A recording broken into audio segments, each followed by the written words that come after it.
14A address for service of notice.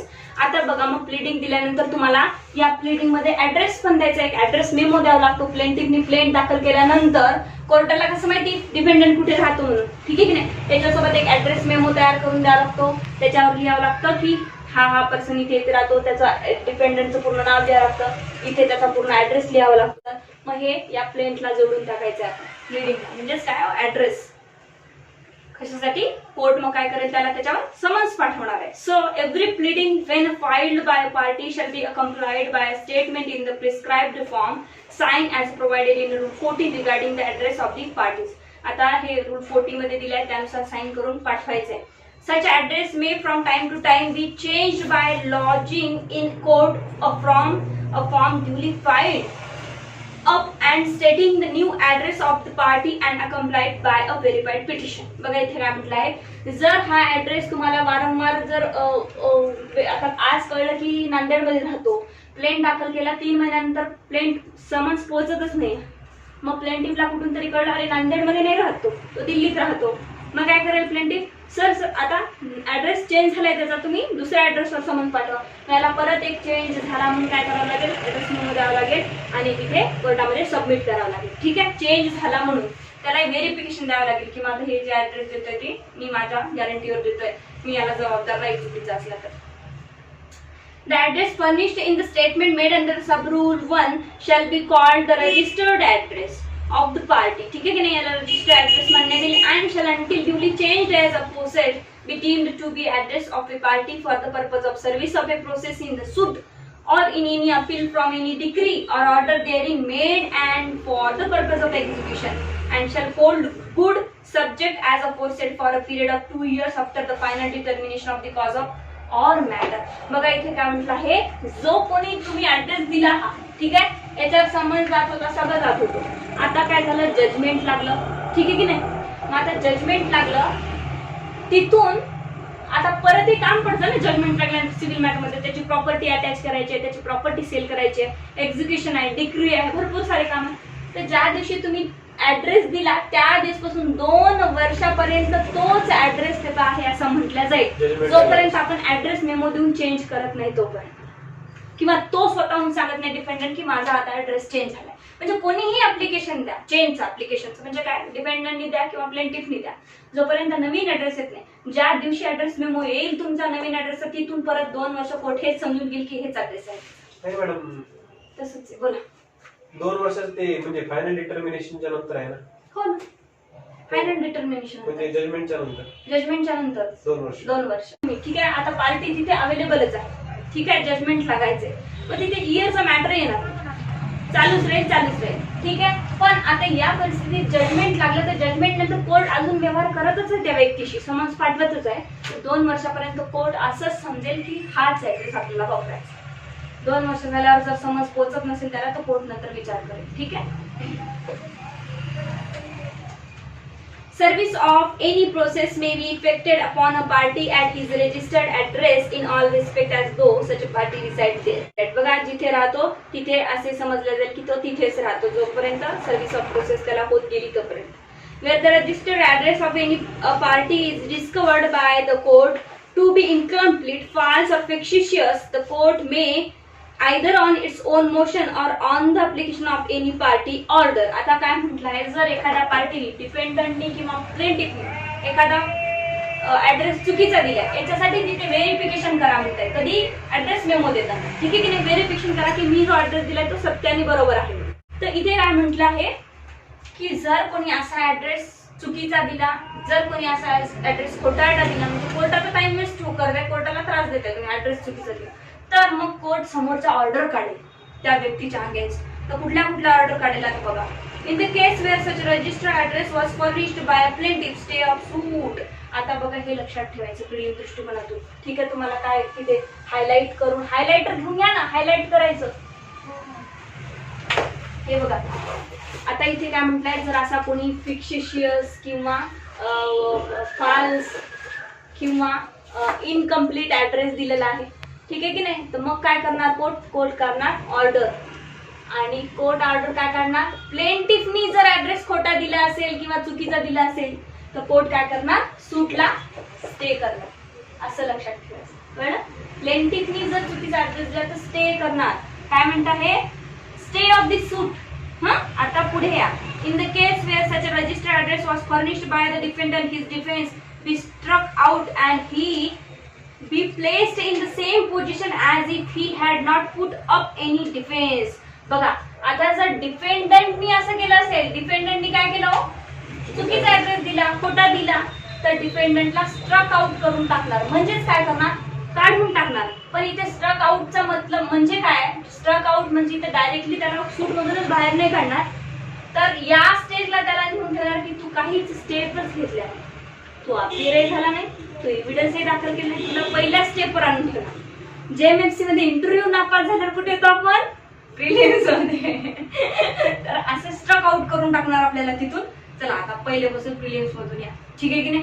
मग आता काय करणार, डिफेंडरला परत यावं लागेल, परत हे जो प्लेंट त्यांनी काहीच डिफेन्स घेतला नाही, ऑर्डर एक गलती की सजा इतनी बडी. ठीक आहे की नाही. मग आता डिपेंडंटला वापस खाली यावं लागेल. मग डिपेंडंटनं ऑलरेडी WS दाखल केलाच आहे, मग परत नको करू बाबा, पण आता त्याला सेटिसाइड करून घ्यावं लागेल कोर्टाकडून. काही चार्जेस करावं लागेल, कॉस्ट करावं लागेल. मग कोर्टाला एक सेटिसाइड करावं, ऍप्लिकेशन दाखल करावं लागेल, मग ते कोर्ट सेटिसाइड करून घेईल, पुन्हा मॅटर सुरू होईल. In the case, where a suit is stayed or a defense is struck out under the sub-rule 5. मग आता एखाद्या वेळेस प्लेंटिफनी केलं तर स्टे झाला असेल किंवा डिफेंडंटनी केलं तर स्ट्रक आउट झाला असेल. The plaintiff or as the case may be, the defendant may after furnishing his true address apply to the court for an order to set aside the order of stay or as the case may be, the order striking out the defense. मग आता काय करावं लागणार आहे, ज्याच्याकडून झालं चूक त्यांनी काय करायचं, खरा रिअल ऍड्रेस द्यायचा आहे, कोर्टाला म्हणायचे की सेटिसाइड करून घ्या मॅटर, आता रेग्युलर सुरू करा. The court is satisfied that the party was prevented by any sufficient cause from filing the true address at the proper time shall set aside the order of a stay or order striking out the defense on such terms as the cost or otherwise as things fit. बघा, मग आता court काय करेल, सेटिसाइडचं application त्याच्याकडे आलं तर कोर्टाकडे, court cetacide करून घेईल आणि कॉस्ट लावेल, ठीक आहे की नाही, किंवा अदरवाइज जर कोर्टाला काही वाटलं तसं करेल. हे बघा इथे कॉस्ट शब्द दिला, cost or otherwise as things fit and shall appoint a day for proceeding with the suit or defence as the case may be. आता कोर्ट काय करेल, पुढील एक तारीख देईल दोघांना की या तारखेला या सेटिसाइड करून घेतला आणि ज्याने चूक केली त्याला कॉस्ट लावेल किंवा नाही लावेल, जसं कोर्टाला वाटलं तसं. Nothing in this rule shall prevent the court from directing the service of a process at any other address if for any reason if it thinks fit to do so. बघा court काय म्हणताय, जर कोर्टाला proper address मिळतच नसेल, false मिळत असेल आणि कोर्टाला जर एखादा चांगला ऍड्रेस मिळाला की ते समन्स होऊ शकतं, तर कोर्टाला कोणीही प्रिव्हेंट करू शकत नाही एखाद्या डिफरंट ऍड्रेसवर समन्स पाठवण्यासाठी. जर कोर्टाला खरंच दुसरा ऍड्रेस मिळाला, 3 पार्टी आहे, 3 प्लेंटिफ आहे, A, B, C, ठीक आहे. एका प्लेंटिफला ऍड्रेस द्यायचा नाहीये, चुकून तो दुसरा देतोय आणि दुसऱ्या एका प्लेंटिफनी चुपचाप कोर्टाला सांगून टाकले की सर हे बघा हे रिअल ऍड्रेस आहे. आता कोर्ट काय म्हणेल, नाही त्यांनी तर पाठवलंच नाही, त्यांनी ऍप्लिकेशनच दिली, त्यांचा ऍड्रेसच दिला नाही मला नवीन. कोर्टाला असं कोणी प्रिव्हेंट करणार नाही, कोर्टाच्या मनावर आहे. कोर्ट डिफरंट ऍड्रेसवरही काय करू शकतं, समन्स पाठवू शकतं, प्रोसेस सर्व करू शकतं, हे कोर्टाचे पॉवर आहे. Verification of a pleading, save as otherwise provided by any law for the time being in force. Every pleading shall be verified at the foot of the party or by one of the parties pleading or by some other person proved to be the satisfaction of the court to be acquainted with the facts of the case. बघा इथे काय म्हटलं आहे, प्रत्येक ही जी pleading आहे ना तुमचा plaint किंवा WS व्हेरिफिकेशन पाहिजे त्याच्यामध्ये. खाली एक व्हेरिफिकेशन असतं, सगळं झाल्यानंतर असं व्हेरिफिकेशन म्हणून हेडिंग द्यावी लागते आणि त्याच्यात लिहावं लागतं की मी ABCD माझं नाव, माझा ऍड्रेस, मी जे काही पॅरा 1 to पॅरा 10 मध्ये मी लिहितोय ना, जे काही ॲलिगेशन डिफेंडर लावतोय ते अगदी सत्य आहे, खरे आहे, ट्रू आहे आणि जर त्यात कुठलीही खोटी गोष्ट निघाली तर त्याला जबाबदार मी स्वतः राहील. कळलं? ते प्रत्येक प्लेंट किंवा WS च्या खाली सगळ्यात एंडिंगला लिहावं लागतं की जबाबदार मी राहील. या कुठून आपण 10 पॅरे दिले, एक यांनी हे केलं यांनी ते केलं, तर फर्स्ट पॅरापासून तर लास्ट पॅरापर्यंत राहिलोय की मी जबाबदार राहील अशी व्हेरिफिकेशन घ्यावी लागते. ऍट द फूट म्हटलं आहे म्हणजे मॅटरच्या तळापाशी जाऊन. The party or by one of the parties pleading or by some other persons proved to satisfaction of the court to be acquainted with the facts of the case. मग कोर्टाला हे acquainted facts आहेत की नाही हे म्हणजे कळेल की खरंच त्यांनी वाचले, वाचून समजून आपल्याला त्यांनी दिलेले आहे. त्या पूर्ण फॅक्टची मला माहिती आहे, नॉलेज आहे. ठीक आहे. सॅटिस्फॅक्शन ऑफ द कोर्ट, कोर्टाचं सॅटिस्फॅक्शन तिथे झालेलं पाहिजे की याला सगळं नॉलेज आहे जो काही हा म्हणतोय त्याचं. ठीक आहे. जेव्हा तो शपथ घेतोय ना की मी सत्य बोलतोय, यात कुठलंही खोटं नाही आहे, तर मग पॅरा 1 पासून तर पॅरा 10 पर्यंत यांनी काय लिहिलं, कधी लिहिलं हे सगळ्याला माहिती आहे. The person verifying shall specify by the reference to the numbered paragraph of the pleading what he verifies of his own knowledge and what he verifies upon information received and believed to be true. बघा मी आता जे सांगितलं तुम्हाला तेच आहे. काय म्हणताय? व्हेरीफाईंग shall specify. Verification मध्ये त्याला स्पेसिफाय करायचं. काय स्पेसिफाय करायचंय? Reference to the numbered paragraph of the pleading, म्हणजे पॅरा 1, 2, 3, पॅरा 1 to 10 पर्यंत मी जे काही लिहिले ते सत्य आहे.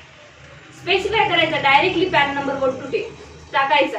एखादा नंबर सोडून दिला तर कोर्ट काय प्रिझ्युम करेल? पॅरा 1 लिहिला, 2 लिहिला, 3 लिहिला आणि डायरेक्ट 5 हे सगळे सत्य आहे, मधातला 3 काय खोटा आहे असं होऊन जाईल. म्हणून तसं व्यवस्थित लिहायचं आहे. आणि व्हेरीफायच upon information received and believe to be true. मी जे काही इन्फॉर्मेशन देतोय, जे काही तुम्हाला माझ्याकडे रिसिव्ह झालेलं आहे माझी इन्फॉर्मेशन ती ट्रू आहे. The verification shall be signed by the person making it and shall state the date on which and the place at which he was signed it. बघा व्हेरिफिकेशन जे आहे ना, इथे व्हेरिफिकेशन लिहिलं, माझं नाव लिहिलं, सत्य वगैरे सांगितलं, काही जे झालं तर त्याला मी जबाबदार. आणि याच्या खाली लिहायचंय तुम्हाला इथे डेट आणि प्लेस, म्हणजे काय डेट आजची 31 डिसेंबर, प्लेस काय आहे नांदेड, आणि इथे तुमची सही करायची. ठीक आहे. Striking out pleading. आता प्लीडिंगला काढून टाकणार आहे कोर्ट. कधी काढेल court? The court may at any stage of the proceeding order to be struck out or amended by any matter in the pleading. कोर्टाला जर पटलं नाही, प्लीडिंग बरोबर नाही, व्हेरिफिकेशन नाही, याच्यात काही सत्यता नाही किंवा प्रॉपर फॉर्मॅट मध्ये बनवली नाही, कोर्ट काय करेल? स्ट्राईक आउट काढेल, बाहेर टाकून देईल किंवा मग म्हणे जा याला अमेंडमेंट करून आणा परत. ठीक आहे की नाही? तसं सूट जर जुरिस्डिक्शन मध्ये नसेल तर कोर्ट वापस देणार नाही. तसंच प्लीडिंग प्रॉपर नसली तर कोर्ट वापस देईल आणि म्हणेल की अमेंडमेंट करून आणा, बरोबर लिहून आणा. Which may be unnecessary, scandalous, frivolous or vexatious. कधी काढे तो अननेसेसरी आहे, काही गरजेचंच नाही, असे काही काही टाकून ठेवले त्याच्यामध्ये तेव्हा कोर्ट स्ट्रक आउट करेल. स्कॅन्डलियस, क्षुल्लक आहे, काहीच तथ्य नाही आहे. ठीक आहे की नाही? असा कोणता ग्राउंडच नाही आहे, उगीच काहीतरी टाकून ठेवलेला आहे. फ्रिव्हिलियस ऑर वॅक्शिशियस. ठीक आहे. कोरोना लागलाय, लॉकडाऊन लागलाय, आता लॉकडाऊन का लागलं म्हणूनच कोणतरी कोर्टात फाईल केली, क्षुल्लक आहे, कोर्ट सुरू करेल का? अशी इश्यूज नाही. सो असे जर असेल तर कोर्ट त्याला वापस करून टाकेल. which may tends to prejudice, embarrass or delay the fair trial of the suit. बघा आता मग असं काय केलंय तुम्ही की ते embarrass आहे, बाधक आहे कोर्टाला, आणि काय म्हणतात त्याला प्रिजुडाइज आहे, डिले होत आहे फेअर ट्रायलला, तर मग अशा वेळेस कोर्ट स्ट्रक आउट करेल. ठीक आहे. ते स्ट्रक आउट कधी करते कोर्ट प्लीडिंग, ते 4-5 शब्द लक्षात ठेवायचे. which is otherwise an abuse of the process of the court. कोर्टाच्या प्रोसेसला अब्यूज करत असेल म्हणजे काय, काही कामाची नाहीये, क्षुल्लक आहे, तर ही कोर्ट काय करेल? स्ट्रक आउट करेल. Amendment of pleading. आता बघा जे अमेंडमेंट आपण वरती पाहिलं ना, ते इथे दिल्या प्रोसेस की अमेंडमेंट काय होतं, तिथे एक्सेप्ट लिहिलेलं होतं ना की except by the way of amendment, म्हणजे फक्त अमेंडमेंट करूनच तुम्ही नेक्स्ट काहीतरी त्याच्यात टाकू शकता. एकदा प्लीडिंग प्रॉपरली दाखल झाली त्याच्यात बदल करू शकत नाही, पण अमेंडमेंट करू शकता. The court may at any stage. बघा ऍट एनी स्टेज. ठीक आहे की नाही? काय म्हटलं आहे? पहिला तर शब्द लक्षातच ठेवायचा, ऍट एनी स्टेज. बघ शिवानी खूप महत्वाचं आहे. आता आपल्याला सोपं सोपं वाटतं हे, पण प्रिलिम्सच्या वेळेस येत नाही आपल्याला, कारण आठवतच नाही. At any stage. कोर्ट कधी अमेंडमेंटची ऑर्डर देऊ शकते तुम्हाला? At any stage in the suit. पुढे काय म्हटलंय? Proceeding allows either party to alter and amend his pleading in such manner as and such a term as may be just and all such amendment shall be made as may be necessary for the purpose of determining the real question in contrast between the parties. जर कोर्टाला वाटलं की खरंच हे amend करणं गरजेचं आहे, एक पार्टी यांच्याकडून चुकून सुटली होती, ठीक आहे की नाही, तसे कारण द्यावे लागतात. मग आता यांना ती पार्टी टाकायची आहे, तर मग तुम्ही काय करू शकता? ऍट एनी स्टेज कोर्टाला तसे रिझन देऊन अमेंड करू शकतात. आणि जर कोर्टाला वाटलं की खरंच दोन पार्टी मधल्या कॉन्ट्रोवर्सीला ही मदत होऊ शकते अशा अमेंडमेंटमुळे आणि ती नेसेसरी आहे, तरच कोर्ट तुमची अमेंडमेंट घेईल, अदरवाईज घेणार नाही. Provided that. आता काय म्हटलंय यांनी? At any stage. ठीक आहे. ऍट एनी स्टेज त्यांनी पहिले सांगून टाकले, पण इथे परंतु दिलाय. पण घेणार, पण जजचं पण डिस्क्रिप्शन आहे, कधी घेणार ते बघा. provided that no application for the amendment shall be allowed after the trial has commenced. एकदा ट्रायल सुरू झाल्यावर घेणार नाही असंही म्हणत आहे. परत म्हणत आहे unless the court comes to the conclusion that in spite of the due diligence the party could not have raised the matter before the commencement of the trial. पण पार्टीला कोर्टाचं हे कॉन्क्लुजन पटलं पाहिजे. कोर्ट ट्रायल सुरू झाल्यानंतर तुमची amendment घेणार नाही. पहिले तर जनरल रूल सांगतो की कधीही घ्या कोर्टाने, पण कोर्टाला डिस्क्रिप्शन आहे जा नाही घेत म्हणणं. पण कोर्टाला हे पटलं तरच कोर्ट तुमची अमेंडमेंट घेईल की जे काही तुम्ही अमेंडमेंट घेऊन येत आहे ते रिअली तुम्हाला आधी कळलं नव्हतं. जेव्हा तुम्ही सूट दाखल केलं ना तेव्हा तुमच्या हातात ते एव्हिडन्स नव्हते, किंवा जेव्हा तुम्ही सूट दाखल केलं तेव्हा तुम्हाला माहित नव्हतं. तुम्हाला वाटलं की ए आणि बीच डिफेंडेंट आहे. तुम्हाला आता या स्टेजला कळलंय कोर्टात की सी सुद्धा डिफेंडेंट आहे, म्हणून तुम्ही घेणारे तसे फॅक्ट्स आपल्याला द्यावे लागतात. म्हणूनच तिने आमची अमेंडमेंट दाखल करून घेतली, कारण आम्ही तसे फॅक्ट्स लिहिले होते त्यामध्ये. ठीक आहे, नाही तर कोर्ट घेणार नाही. Provided that no application for amendment shall be allowed after the trial has commence. एकदा ट्रायल सुरू झालं. ट्रायल कधी सुरू होतं मला सांगा तुम्ही? प्लीडिंग झाल्या दोन्ही पार्टीच्या. कोर्ट काय करेल, हा तुझी प्लीडिंग याचं काय म्हणणं आहे, याचं काय म्हणणं आहे, इश्यूज काढेल. ठीक आहे की नाही, दोघांचे पॉईंट्स काढेल ना पहिले कोर्ट, काय म्हणणं आहे दोघांचं. मग काय करेल, ट्रायल सुरू करेल. चला आर्ग्युमेंट करा, तुम्ही आर्ग्युमेंट करा, डॉक्युमेंट दाखल करा वगैरे वगैरे. ठीक आहे की नाही. ते एकदा ट्रायल सुरू झाल्यानंतर तुमची अमेंडमेंट घेणार नाही कोर्ट असं म्हणताय. पण कधी घेईल, ठीक आहे की नाही, पण कधी घेईल unless the court comes to the conclusion. कोर्टाला हे पटलं पाहिजे, कोर्ट या कॉन्क्लुजन वर गेलं पाहिजे की that in spite of the due diligence, म्हणजे शक्य होतं तोपर्यंत यांना हे फॅक्ट्स मिळाले नाही. तेव्हा जेव्हा ओरिजिनल सूट पहिला दाखल केला ना, ड्यू डिलिजन्स म्हणजे काय, जे हा पूर्ण काय म्हणतात त्याला, पूर्ण अफोर्ट्स देऊन पण यांना मिळाले नाही, तेव्हा त्यांना कळले नाही, तेव्हा त्यांच्या नजरे ऍड झालं. द पार्टी कुड not have raised the matter before the commencement of trial. ठीक आहे की नाही, before commencement of trial party करू नाही शकली त्यांचे जे फॅक्ट्स होते ते रेज्ड सूट मध्ये. चुकून नाही, म्हणजे काय त्यांची मजबुरीच होती काहीतरी, म्हणून तो राईट देईल अमेंडमेंटचा.